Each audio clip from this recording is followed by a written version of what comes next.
পুরুষ অনেক লম্বা লাইন, প্রায় ঘন্টা খানিক।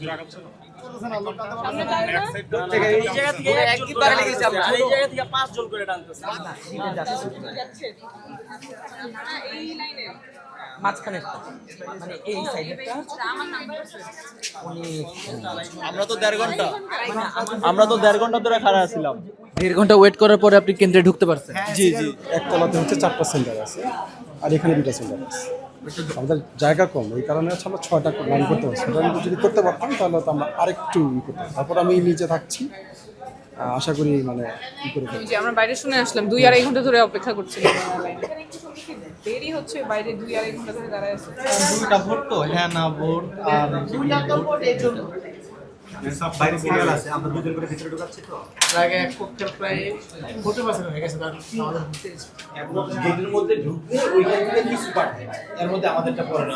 আনসার যদি বলে যে এই সিরিয়ালে যারা আছে ওরা এই লাইনে আইসা করে, বুকটা খালি আছে ওরা ইয়ে করবে, তাহলে কিন্তু আসতে পারবে। 4066 থেকে 4624 এই এক নম্বর বুথ। এরকম আরো 2-1টা বুথের মধ্যে সেম প্রবলেম। বাইরে তো 2-2.5 ঘন্টা মানুষ লাইন ধরে আছে, আর এখানে বুথ খালি। যে রুমটা খালি আছে ওই রুমের লিস্টটা ধরে যদি এখানে আনসার যদি বলে যে এই সিরিয়ালে কারা কারা আছেন তাদেরকে একটু সাইড দিয়ে জায়গা করে দেন, তারা কিন্তু চলে আসলে ভোটটা কাজ করবে, কারণ আমাদের তো দ্রুত সময় কাজ বেশি করবে। নেই, ভোটের লাইনে দাঁড়ায় আছে আপনারা, ওরা সময় মতো তো দিতেও পারবে না অনেকে। ওনারা বসে আছেন 15 মিনিট খালি, বাইরে 2.5 ঘন্টা ধরে মানুষ দাঁড়ায় আছে। যদি ওটা করা যায় তাহলে ভালো হয়। ঠিক আছে আমি মানে এটা কি আপনি জানতেন না? এজেন্টদের ঢুকতে দেওয়া হয়নি, বিভিন্ন ইস্যু ক্রিয়েট করেছে। তার মধ্যে একটা হচ্ছে যে পুরুষ কেন্দ্রে মহিলা ঢুকতে পারবে না, মহিলা কেন্দ্রে পুরুষ, এরকম কিছু ইস্যু হয়েছে। তারপর হচ্ছে যে আরেকটা বলেছে যে ঢাকার বাইরে ভোটার এজেন্ট, তো এইগুলো তো আসলে ইস্যু হওয়ার কথা না। তো এইগুলো নিয়ে আমাদের হচ্ছে ডিলে করাচ্ছে বিভিন্ন কেন্দ্রে। এখনো আপনি দেখতে পাবেন যে আমি অনেক কষ্ট করে আরেক জায়গায় হচ্ছে আমার এজেন্ট দিয়েছে, আমার যদি এজেন্ট না দিতে পারি আমি কিভাবে এই করব।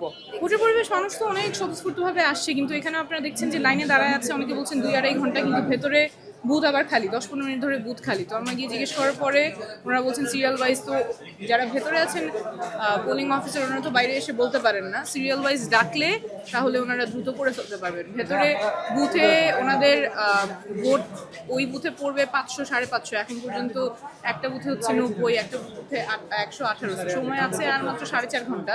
এখানে মানুষ বলতেছেন দাঁড়ায় আছেন 2-2.5 ঘন্টা ধরে। তো এত মানে মিসম্যানেজমেন্ট হলে তো হয়তো সময় মতো মানুষ ভোটে কাজ করতে পারে না। সবাই এখানে দাঁড়ায় আছে, রোদের মধ্যে কষ্ট করতেছে, ভেতরে ম্যানেজ করতেছে না। প্রিজাইডিং অফিসারকে বলার পর উনি বলতেছে যে দেখবে, বাট তারপরেও পরের বুথটাও যেটা সেটাতেও দেখলাম খালি।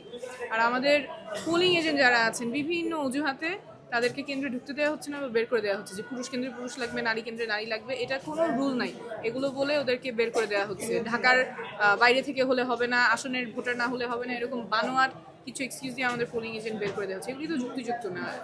Election commission should explain. একটু আগে তো খিলগা মডেলেও দেখে আসলাম যে উনি প্রিজাইডিং অফিসার বলছেন ঢাকার বাইরে, সেজন্য আমি ঢুকতে দেই নাই। তখন জিজ্ঞেস করলাম যে কে বলছে যে ঢাকার বাইরে হলে ঢোকা যাবে না। উনি বললেন যে উনি আজকে আফরোজা পারভিন নামে একজন আছেন, ওনাকে জিজ্ঞেস করছেন, উনি বলছেন যে ঢাকার বাইরে ঢুকতে দেওয়া যাবে না। ইলেকশন কমিশন থেকে বলে আফরোজা পারভিন নামে কেউ নাই। এই যে যখন আমি জিজ্ঞেস করতেছি কোত্থেকেই নিয়ম আসছে, তখন ওনারা কোনো সদ উত্তর দিতে পারছেন না। ইলেকশন কমিশন শুড এক্সপ্লেইন যে এটা এরকম বানোয়াট নিয়ম করে আবার পোলিং এজেন্ট ঢুকতে দিচ্ছে না। ওনারাই বললেন যে কেউ যদি একটু যারা আছেন, আনসার আছেন বা যারা সদস্য আছেন যারা বাইরে আসতে পারে, সিরিয়াল ওয়াইজ কল করে মানুষগুলোকে বুথের কাছে নিয়ে আসলে ওনারা ভোট দিতে পারেন। কারণ ভেতরে অ্যাডিকুয়েট স্টাফ আছে, মানুষ ওনারা অফিসাররা বসে আছেন ভোট নেওয়ার জন্য, এখানে মানুষ দাঁড়িয়ে আছে ভোট দেওয়ার জন্য, কিন্তু প্রসেসটা স্মুথ হচ্ছে না।